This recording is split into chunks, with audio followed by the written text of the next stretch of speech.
Welcome to back benchers to achievers. आज है 2 फरवरी और हम डिस्कस करेंगे आज के कुछ महत्वपूर्ण करंट अफेयर्स। तो चलिए शुरू करते हैं। और आज मैं अपने घर पे नहीं हूँ, मैं बाहर आ रखा हूँ, तो इसलिए आप लोगों को बैकग्राउंड में कुछ हो सकता है डिस्टर्बिंग नॉइज़ सुनाई दे, तो उसको इग्नोर कीजिएगा, क्योंकि मैं अभी एक होटल में हूँ, वहाँ पे काफ़ी डिस्टर्बेंस हो रहा है बाहर, तो वो डिस्टर्बिंग नॉइज़ को आप इग्नोर कीजिएगा। बाकी आपको कंटेंट देना था मुझे करंट अफेयर्स का, तो वो मैं दे रहा हूँ। ठीक है, चलिए शुरू करते हैं। किसे महाराष्ट्र की पहली महिला उप मुख्यमंत्री नियुक्त किया गया है? महाराष्ट्र की पहली महिला उप मुख्यमंत्री किसे नियुक्त किया गया है?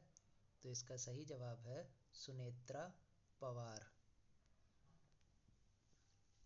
अभी हाल ही में जो इनके पति और पूर्व उप मुख्यमंत्री थे अजीत पवार, उनकी विमान दुर्घटना में निधन हो गया।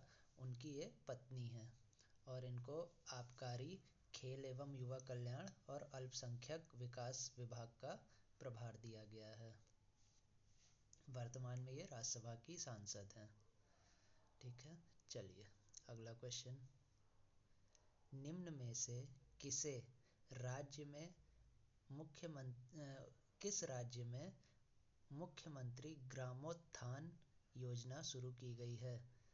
किस राज्य में मुख्यमंत्री ग्रामोत्थान योजना शुरू की गई है? तो मुख्यमंत्री ग्रामोत्थान योजना कहाँ शुरू की गई है? तो इसका सही जवाब है गुजरात में।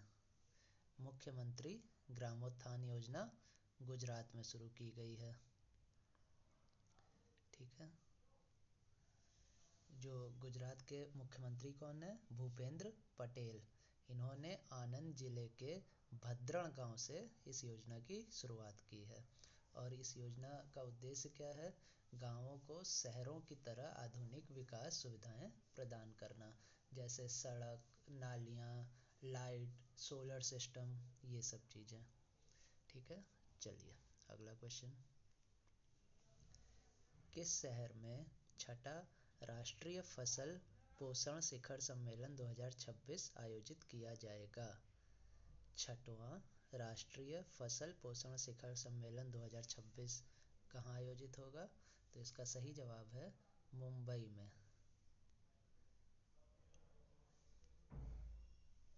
5 और 6 फरवरी को होगा। इसके आयोजक कौन हैं? तो इसका आयोजक हैं Indian micro fertiliser manufacturers association. इसका विषय क्या है? इसका विषय है एकजुट हों, सहयोग करें और सह निर्माण करें। ठीक है, चलिए अगला क्वेश्चन। ये मोस्ट इम्पॉर्टेंट क्वेश्चन है। ऑस्ट्रेलियन ओपन 2026 में पुरुष एकल खिताब किसने जीता है? तो ऑस्ट्रेलियन ओपन 2026 में पुरुष एकल खिताब किसने जीता है? तो इसका सही जवाब है कार्लोस अल्कराज ने। ये इम्पॉर्टेंट है, ये आपके पेपर में आने की सबसे अधिक संभावना है। किसने ऑस्ट्रेलियन ओपन 2026 में पुरुष एकल का खिताब जीता है? Carlos Alcaraz. और इन्होंने किसको हराया है? इन्होंने हराया है जोकोविक को ऑस्ट्रेलियन ओपन में। और ये कहाँ के हैं? कार्लोस स्पेन के हैं। ठीक है, और इन्होंने 22 साल की उम्र में 4 ग्रैंड स्लैम जीत लिए हैं और ये सबसे युवा खिलाड़ी बन गए हैं अपना करियर ग्रैंड स्लैम पूरा करने वाले। इससे पहले कौन थे? Rafael Nadal. ठीक है, चलिए। और इन्होंने हराया किसे ऑस्ट्रेलियन ओपन के फाइनल में? तो वो नोवाक जोकोविक। चलिए अगला क्वेश्चन। पटना पक्षी अभयारण्य कहाँ स्थित है? और पटना पक्षी अभयारण्य को हाल ही में रामसर आर्द्रभूमि घोषित की गई है। तो पटना पक्षी अभयारण्य कहाँ स्थित है? तो इसका सही जवाब है उत्तर प्रदेश। अब पटना नाम से आप लोग बिहार मत समझिएगा। पटना पक्षी अभयारण्य उत्तर प्रदेश में स्थित है। इसे रामसर आर्द्रभूमि घोषित किया गया है। उत्तर प्रदेश के एटा जिले में है ये, और ये सबसे छोटा पक्षी अभयारण्य है उत्तर प्रदेश का सबसे छोटा पक्षी अभयारण्य है, और इसको रामसर साइट घोषित किया गया है। तो इसके साथ ही उत्तर प्रदेश में अब रामसर स्थल कितने हो गए? 11। ये भी इम्पोर्टेंट तथ्य है कि उत्तर प्रदेश में रामसर स्थलों की कुल संख्या कितनी है? तो 11। और नया कौन सा बना है? तो वो पटना अभयारण्य। ठीक है, चलिए शुरू करते हैं। अगला क्वेश्चन, किस स्थान पर 10 दिवसीय सरस मेला शुरू किया गया है? तो 10 दिवसीय सरस मेला कहाँ शुरू किया गया है? तो इसका सही जवाब है जम्मू कश्मीर। सरस मेला बहुत जगह होता है अलग अलग नामों से, तो जम्मू कश्मीर ग्रामीण आजीविका मिशन द्वारा इसको शुरू किया गया है। और इसके अलावा सरस मेला होता है आपके गुड़गांव में और पंजाब में, कई जगह अलग अलग नामों से सरस मेला आयोजित किया जाता है। ठीक है, चलिए अगला क्वेश्चन, किस स्थान पर 39वां भारतीय अंतर्राष्ट्रीय चमड़ा मेला आयोजित किया गया? तो 39वां भारतीय अंतर्राष्ट्रीय चमड़ा मेला कहाँ आयोजित किया गया? तो इसका सही जवाब है चेन्नई में, 1 से 3 फरवरी तक। और इस मेले का आयोजन भारत व्यापार संवर्धन संगठन ने किया।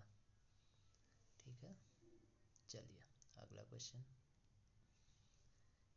किस राज्य सरकार ने 24 घंटे में 5,555 महिलाओं और छात्रों को ई साइकिल वितरित कर Guinness book of world record बनाया है?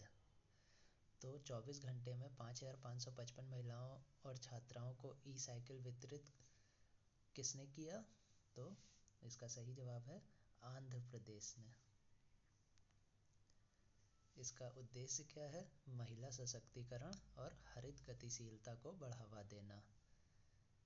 ठीक है, और लाभार्थियों में स्वयं सहायता समूहों की महिलाएं, आंगनवाड़ी कार्यकर्ता, आशा कार्यकर्ता और कई छात्राएं भी शामिल हैं। चलिए अगला क्वेश्चन,